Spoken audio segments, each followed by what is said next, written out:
rumah itu adalah para pemanah yang Rasulullah letakkan di sana, ada 50 pasukan. Nabi SAW berpesan kepada mereka untuk tidak meninggalkan pos-pos mereka. Dalam kondisi menang maupun kalah, kalian tetap berada di bukit ini. Ya. Kemudian di zaman dulu itu Bapak Ibu, sebelum peperangan, ya, itu biasanya duel ya, 1 lawan 1 atau 2 lawan 2 atau 3 lawan 3. Biasanya sebelum perang mereka seperti itu. Hamzah bin Abdul Muttalib, ya, kemudian Ali bin Abi Thalib, kemudian ada salah seorang sahabat Nabi juga menebas, ya, orang-orang musyrikin. Ya. Maka kondisi peperangan itu berada di sini Bapak Ibu. Ya, berada di sini, pas di sini. Ya. Kemudian, ya, di awal-awal peperangan itu orang-orang musyrikin itu pada lari ketakutan. Hampir kalah orang-orang musyrikin. Ya, sampai wanita-wanita dari kalangan musyrikin itu yang berada di pos belakang, ya, itu sampai mendapati orang-orang pasukan mereka yang berada di depan itu kembali ke belakang. Ya.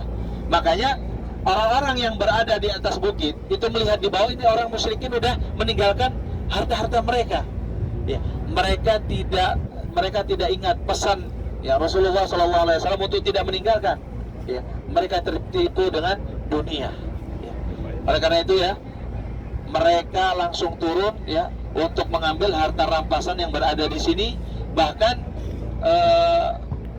Abdullah bin Jubair sudah mengingatkan untuk tidak turun. Akhirnya mereka juga tetap memaksa untuk turun untuk mengumpulkan harta rampasan. Kemudian ada Khalid bin Walid, ya, radhiyallahu anhu, yang pada waktu itu masih musyrikin, itu melihat, wah, itu para pemanah pada turun semua. Ya. Akhirnya beliau, ya, membawa 200 pasukan itu memutari bukit yang ada di belakang sana. Ya, jadi mereka lari ke sana, kemudian memutar arah balik ke sana. Akhirnya orang-orang yang berada di bukit sana turun. Nah, pasukan Ikrimah melihat Khalid berada dari sana, maka dikepunglah kaum muslimin yang berada di sini. Ya. Maka disitulah Rasulullah SAW mendapatkan luka, Bapak Ibu, kena panah di sini sampai patah gigi gerahamnya. Ya. Kemudian banyak luka yang didapatkan oleh Nabi SAW. Ya, terkhusus kepada para sahabatnya. Banyak yang meninggal pada peperangan ini. Salah satunya adalah paman Nabi SAW yang bernama Hamzah bin Abdul Muttalib. Ya, itu umurnya beda 2 tahun sama Nabi SAW. Ya, masih, ya, nggak terlalu ya sama Nabi. Kemudian meninggal. Ya, yang dijuluki dengan Asadullah, singa Allah. Ya, kemudian banyak juga, ya, salah satunya juga ada yang bernama Musa bin Umair, sahabat, ya, yang mulia, ya. Ini termasuk dai-nya Nabi ketika berdakwah, ya. Sebelum Nabi hijrah ke sini, Nabi mengutus Musa bin Umair sebagai apa? Dai, untuk mengajarkan Al-Quran kepada para sahabat yang ada di sini. Ya. Itu juga meninggal. Yang mana, Bapak Ibu, kalau kita melihat sejarahnya Musa bin Umair, ini dia termasuk orang yang kaya. Seluruh, ya, kebutuhannya diberikan oleh kedua orang tuanya. Pakaiannya diberikan yang paling mahal, ya. Kemudian minyak wanginya itu juga bukan main, ya. Jarak 100 meter dia lewat, aromanya masih kecium. Ya, itu mahalnya luar biasa, ya. Ya.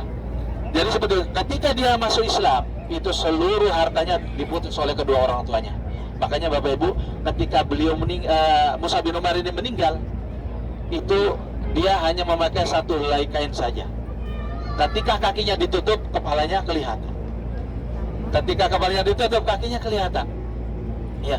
Kemudian ada juga sahabat yang bernama Abdullah, ya, bapaknya Jabir bin Abdullah, ya, ya, Abdullah bin Jamuh kalau tidak salah, ya. Dia itu juga meninggal di sini, ya, dan seluruh badannya dicincang oleh orang-orang musyrikin, dicincang. Bahkan anaknya perempuan itu ketika melihat bapaknya itu dilarang oleh para sahabat, jangan melihat ayahmu. Karena apa? Nggak tega, ayahnya itu dicincang-cincang oleh orang-orang musyrikin. Ya. Kemudian Nabi SAW membiarkan bahwasanya dia dinaungi oleh para malaikat. Ya, kata Nabi SAW. Ya. Kemudian ada juga sahabat yang bernama Hanzalah. Hanzalah ini adalah seorang pemuda juga. Kisahnya ini sangat luar biasa, Bapak Ibu. Dia dijuluki dengan Ghasil Malaikah. Ada tahu nggak ghusil apa? Bahwasanya dia dimandikan oleh para malaikat. Maka Nabi Shallallahu Alaihi Wasallam ya memerintahkan para sahabat, coba tanya istrinya, kenapa dia disebut ghusil malaikat? Maka ketika ditanya istrinya, Bapak Ibu, tahu nggak?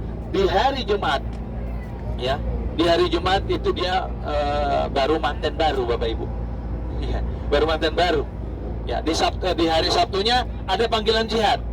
Ya. Jadi dia tidak pikir panjang, Bapak Ibu, langsung ikut berjihad bersama Nabi Sallallahu Alaihi Wasallam dalam kondisi masih junub. Ya, namanya manten pertama, ya kan? Akhirnya itulah para sahabat saking semangatnya mendapat seruan untuk berjihad, ya.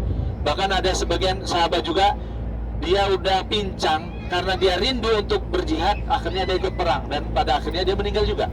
Ada juga sebagian sahabat di hari Jumatnya dia mengatakan kepada Rasulullah, ya Rasulullah, sepertinya aku mencium bau surga di balik gunung Uhud.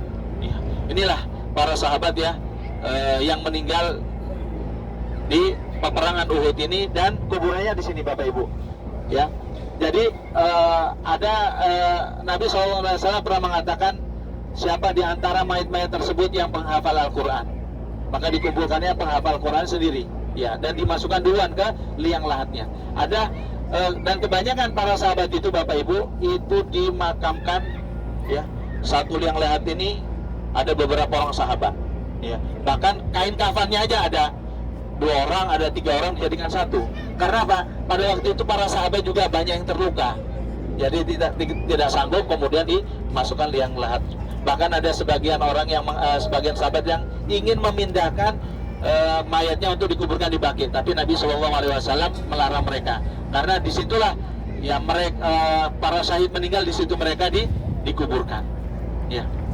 Dan Nabi SAW, Bapak Ibu, diisukan dibunuh oleh orang-orang musyrikin, ya.